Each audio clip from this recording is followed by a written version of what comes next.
Hello my dear friends, welcome to the Indian advance studies. आज मैं आपको इस वीडियो में बताने वाली हूँ IBPS SO के बारे में पूरा डिटेल्स में कि इसके प्रोसेस कैसे और किस तरह से होते हैं।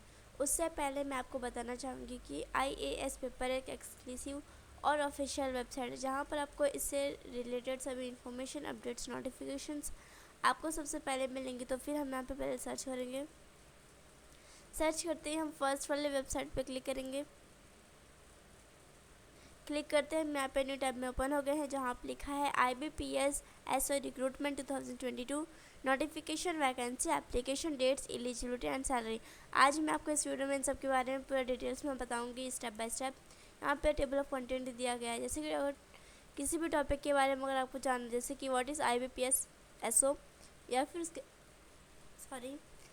उसके highlights, dates, notification, vacancy, eligibility, application form, application fees, admit card, centre, pattern, syllabus, preparation tips, exam pattern, answer key, result, cut off, selection process, salary and promotion.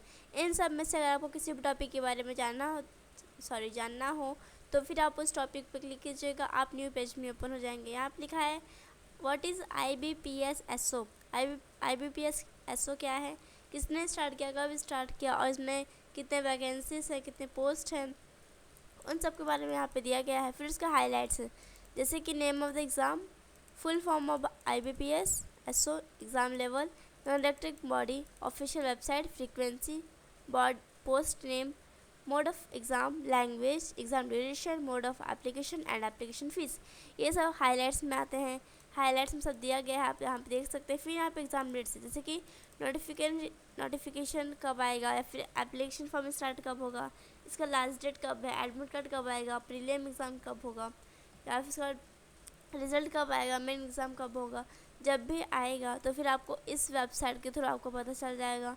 यहाँ पे नोटिफिकेशन PDF है। नोटिफिकेशन PDF आपको किस तरह download करना है, कौन से वेबसाइट के थ्रू डाउनलोड करना है, उन सब में उसके अंदर क्या क्या डिटेल रहती हैं और उसमें क्या क्या टॉपिक्स रहती हैं, उसमें सब रहता है। आप देख सकते हैं वहाँ पे, जैसे कि यहाँ पे लिखा है आपके बारे में application date and other dates, post wise, number of vacancies, exam centre, pattern, syllabus, how to apply, general instructions, selection process, other relevant information and IBPS SO exam participating banks, उन सब के बारे में आपको डिटेल रहता है यहाँ पे। फिर पार्टिसिपेटिंग बैंक्स, कौन कौन से बैंक पार्टिसिपेट किया गया है इसमें, जैसे इलाहाबाद बैंक है, आंध्र बैंक है, BOB है, मतलब बैंक ऑफ बड़ौदा है, बैंक ऑफ इंडिया है, bank of Maharashtra, Canara bank, central bank of India, corporation bank, देना बैंक है, IDBI बैंक है, इंडियन बैंक है। बहुत सारे यहाँ पे बैंक के नाम लिखे गए हैं जो इसमें पार्टिसिपेट किए गए हैं। फिर यहाँ पे वैकेंसीज, यहाँ पे अलग अलग पोस्ट के अलग अलग वैकेंसीज हैं, जैसे कि यहाँ पे दिया है IT ऑफिसर स्केल 1 है, 220 है, एग्रीकल्चरल फील्ड में है 884 है, राजभाषा में है 84, लॉ ऑफिसर में है 44। यहाँ पे और भी दी गई हैं पोस्ट, उसमें सब। फिर यहाँ पे टोटल हुआ 1828, टोटल 1828 वैकेंसीज हैं यहाँ पर। फिर यहाँ पे IT का दिया गया, IT ऑफिसर के लिए बैंक है, बैंक ऑफ बड़ौदा है, कैटेगरी में है SC है, ST है, OBC है, EWS है, जनरल है। टोटल यहाँ पे अभी बताया नहीं गया है। फिर यहाँ पे बहुत सारी वैकेंसीज दी गई हैं, बहुत सारे कैटेगरी के लोगों को दिया गया है यहाँ पर। बैंक ऑफ बड़ौदा में नहीं है कोई भी। फिर यहाँ पे दिया है बैंक ऑफ इंडिया में SC के हैं 10, ST के हैं 5, OBC के हैं 18, EWS के हैं 7, जनरल में है 30 हैं। फिर यहाँ पे टोटल हुआ 70। फिर HI में है 1 और OBC में है एक भी नहीं है। फिर यहाँ पे और भी बैंक का दिया गया है यहाँ पे। फिर यहाँ पे एग्रीकल्चरल फील्ड में दिया गया है अलग अलग पोस्ट के लोगों का अलग अलग बैंक। फिर यहाँ पे राजभाषा आधिकारिक में दिया गया है, फिर लॉ ऑफिसर के लिए दिया गया है, फिर HR के लिए दिया गया है। मतलब हर एक बैंक का, हर एक फील्ड के लोगों को दिया गया है कैटेगरी और बैंक का नेम। फिर एलिजिबिलिटी 3 टाइप्स के होते हैं। एक होते हैं nationality, education qualification and age limit. Nationality मतलब अगर आप इंडिया के हैं तो आप इसको अप्लाई कर सकते हैं, और अगर भूटान और नेपाल के रेसिडेंट ऑफ भूटान और नेपाल के तो भी अप्लाई कर सकते हैं। या फिर वो अगर Sri Lanka, Pakistan, east Africa country कहीं पे भी रहते थे और आप परमानेंटली इंडिया में शिफ्ट हो गए तो भी आप अप्लाई कर सकते हैं। फिर एजुकेशन क्वालिफिकेशन, जिस भी आप पोस्ट में जाना चाहते हैं उस पोस्ट के लिए अगर आप उतना पढ़ाई किए हैं तो आप इसको अप्लाई कर सकते हैं। यहाँ पे दिया गया अलग अलग कैटेगरी के लोगों का। फिर यहाँ पे एप्लीकेशन फॉर्म आपको ऑफिशियल वेबसाइट की तरफ फिल करना है, और इसमें क्या कौन कौन सी इन्फॉर्मेशन देनी रहती है वो स्टेप बाय स्टेप आपको बताया गया है। आप इसको फिल कर सकते हैं अपने ऑफिशियल वेबसाइट के थ्रू। फिर एप्लीकेशन फ़ीस, यहाँ पे एप्लीकेशन फ़ीस दिया गया है किस तरह आपको फ़ी देना है उनको। ऑनलाइन भी दे सकते हैं, किसी भी तरह दे सकते हैं आप उनको फ़ीस।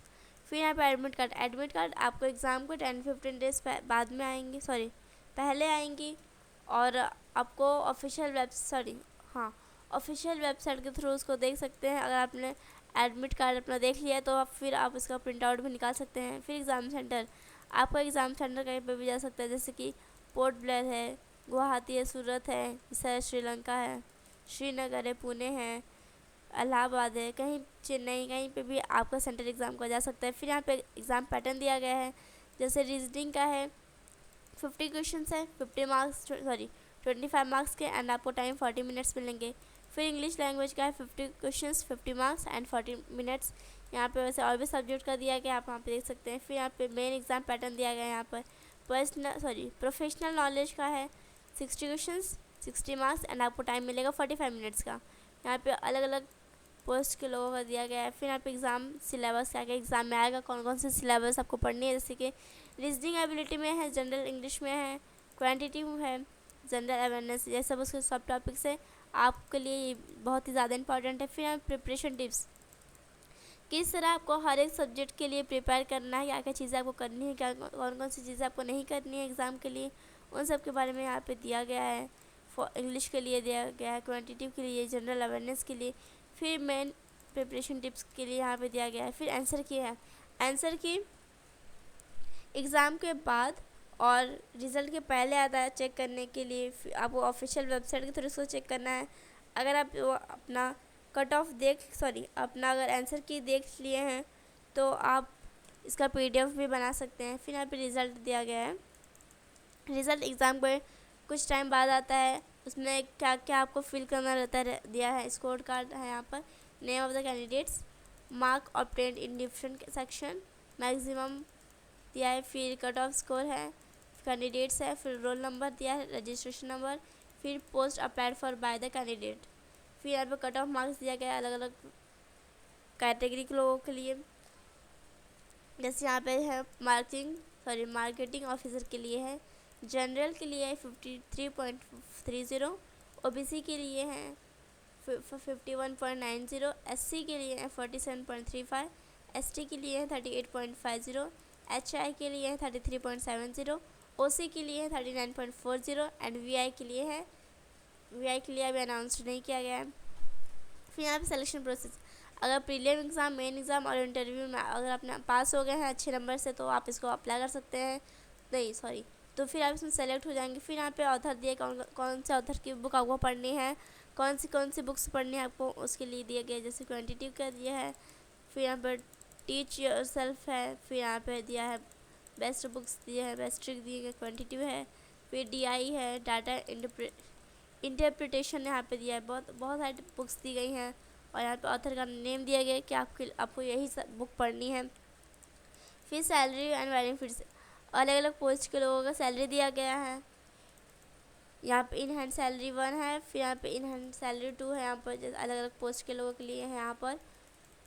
फिर प्रमोशन एंड करियर ग्रोथ, कुछ टाइम बाद आपका प्रमोशन भी हो सकता है किसी भी फील्ड में, जैसे कि अगर जूनियर मैनेजमेंट स्केल 1 में है तो ऑफिसर असिस्टेंट मैनेजर बन सकते हैं, फिर यहाँ पे मैनेजर बन सकते हैं, फिर senior manager, chief manager, assistant general manager, deputy general manager, फिर जनरल मैनेजर।